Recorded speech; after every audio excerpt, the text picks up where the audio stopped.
Амбасадорот Филип Рикер гледа конструктивна улога на македонската диаспора на два фронта: лобирање за Македонија, но и нудење совети и искуства на македонските власти и граѓани.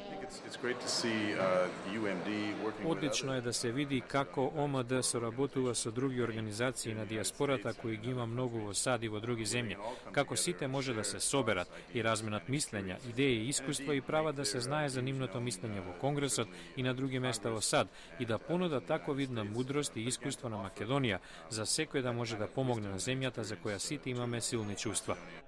За тоа како да се надмине пречката проблем со името, Рикер го истакнува ставот искажен од председателот Барак Обама на самитот на НАТО во Страсбург, дека САД со нетрпение очекуваат Македонија да стане полноправна членка на НАТО. Рикер додава дека САД активно соработуваат со Македонија на нејзината евроатлантска интеграција, зашто Вашингтон од осамостојувањето досега има наменето фонд за помош од речиси $1.000.000. На наводите дека меѓу луѓето владее загриженост дека за името можеби веќе однапред е решено, особено во контекст на неодамнешната изјава на подпредседателот на Европската комисија, кој земјата ја ослови како Северна Македонија, Рикер препорачува да се смират емоциите и да им се дозволи на преговарачите да си ја вршат работата.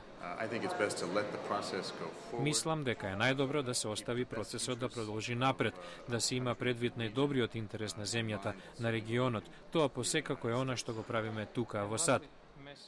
За идејата за референдум пак, вели дека е работа за која по природа на нештата одлучуваат македонските власти и граѓани, но го подвекува исклучително високиот рейтинг за членството во НАТО и Европската унија меѓу граѓаните на Македонија, според анкетите.